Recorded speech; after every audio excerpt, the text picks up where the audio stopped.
Hi, I'm Paul from Escape Campus. This is a short information and safety video to set you up for the year, so please stick with it. Your home will either have a notice board or an information folder that has some useful information on it. You'll either have been shown where this was, or a member of your group will have when the check-in was completed. I'll talk you through some of that information now. Contact sheet. There's a contact sheet with our contact details, some other useful phone numbers and information about how to contact us if you have an issue with anything in the property. Please be aware that if you have a genuine emergency, like a gas leak, water leak or fire, you can contact someone 24/7 by calling 01524 926 326. This number is staffed by our office team between 8 AM and 5:30 PM Monday to Friday. Outside of these hours, it's for emergencies and will be answered by a maintenance contractor, so please don't call to talk about other things outside our usual opening hours. If you need to report some routine maintenance, use FixFlow, which you can download to your mobile using the link or the QR code, or access through our website via the student section on the maintenance menu. When you have reported something, it's helpful if you send us a message on your house message group, as it may be something we can help with immediately remotely, or we might have somebody nearby who can pop round to lend a hand. Detection. We have two types of detection systems in the properties we manage. Ones that have a fire panel, which controls all the detectors, and then places with detectors that are linked together without a fire panel. You will either have been shown where this was, or a member of your group will have when the check-in was completed. If you have a panel, it will be tested by an independent contractor every 2 weeks and serviced every 6 months, so you don't need to do anything yourself. If the system does go off and it's not a fire, please let us know. There is a laminated sheet explaining how to turn your alarm off next to the panel. If you don't have a panel, then your home has a series of linked detectors that will sound an alarm if there is a smoke or an area gets hot. If one of these alarms is set off, it will activate all of the alarms in the property so that it can be heard everywhere.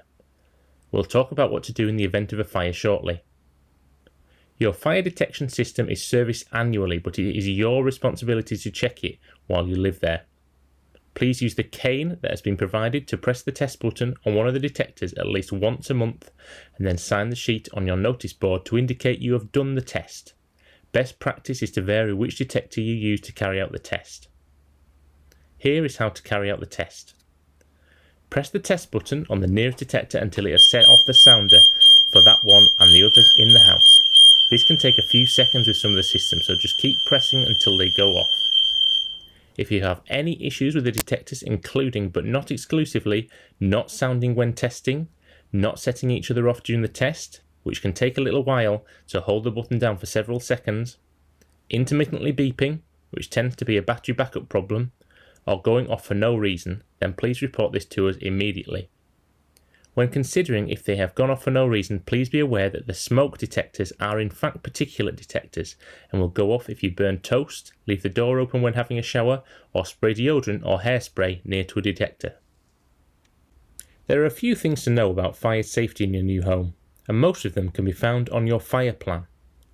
Importantly, it'll let you know what routes to take in the event of a fire. Please take the time to read your plan when you first arrive, and then make sure you can follow all the escape routes if there is a fire. In the event of a fire, follow the 3 key rules, which are get out, stay out, and call 999. Try not to panic.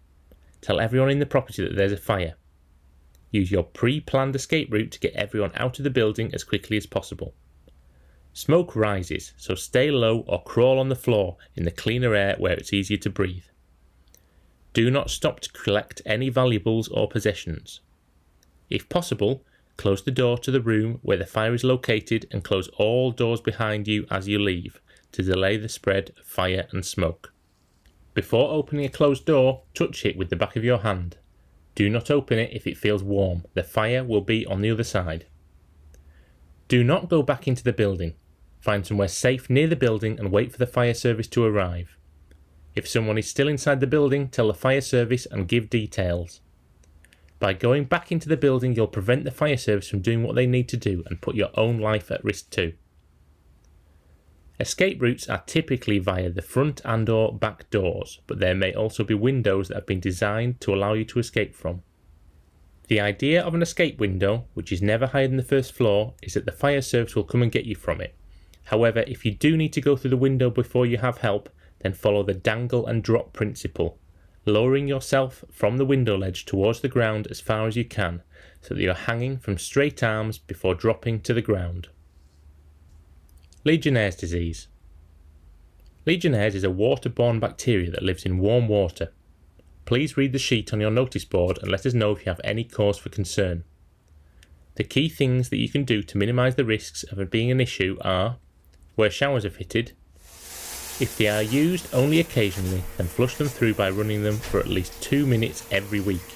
Keep out of the way whilst this is being done as far as possible. Clean the shower head periodically by descaling and disinfecting it. This should be done at least quarterly.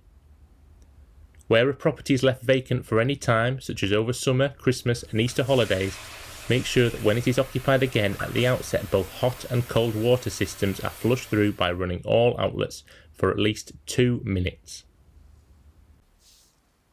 Vacating procedure. It's obviously very early to be thinking about what to do when you're moving out of your new home, but the vacating procedure, which you were sent when you signed your tenancy agreement, is important now because it is a prompt to what to do throughout the year to maintain the property so that when you leave you can return it to the condition it is in now. A few things to think about when you're settling in are: don't stick things to walls with anything that will leave a permanent mark like blue tack, white tack or sellotape. Make sure you regularly clean the bathroom and kitchen, as you can cause damage by not doing so, such as mould going through the silicone seals that would need then replacing. Please don't put things other than wee, poo or toilet paper into the toilets. Anything else, such as cleaning, makeup or baby wipes, sanitary products, will block the drain from your toilet. Smoking of any kind isn't allowed inside your property. Candles aren't allowed to be burnt inside your property. The best plan is to have a regular cleaning schedule to keep on top of things and to share the communal cleaning equally. At the back of the vacating procedure is a list of standard damage and cleaning charges, so you can understand how we work and what is expected of you. Please don't worry about these. We really don't want to get into a situation where we are looking to withhold any of your deposit or make any charges for anything. We just think it's important you know what these things cost at the start of your tenancy so you can guard against any issues arising at the end. The most important thing about issues with your home is communication. We are here to help you all year, so let us know if there's a problem. We don't want you to live with something that isn't working, and if something does go wrong that you've caused, early intervention could well save you lots of money and worry in the long run. Bin collection schedule. Read through your bin collection schedule on your board. Your black household waste and recycling will be taken away on alternate weeks, so it's important to know which one to put out when. Lancaster City Council will issue warnings and potentially fines if bins are left out, so please be sure to bring them in when they have been emptied. It's also important to know that your bins are your responsibility, so if they are lost or stolen, you'll need to contact the council to arrange for new ones to be delivered. If you have more waste than you can fit in your bins, then you can either go to contact the City Council, whose number is on your contact sheet, and talk to them about arranging a one-off collection. Please don't leave bags of rubbish on the ground, as this may well attract rats and other pests. If you end up with an infestation and there is evidence that you have contributed to it, then we may well be asked to pay for the pest control call-out. Heating controls. You will be sent instructions for the specific type of heating controls you have in your property to your house message group. Have a look and see if the previous year's programs for heating coming on and off works for you and make any necessary changes, but please be aware that you are responsible for maintaining a reasonable level of usage of both gas and electric during your tenancy. That's everything for now. We are here to help you throughout and we'll be happy to hear from you when you need something from us. So please do report maintenance problems or chat to us if there is any other type of issue. One thing is for sure, we can't help you with something we don't know about. We all hope you enjoy moving into your new home and have a great year. Thank you.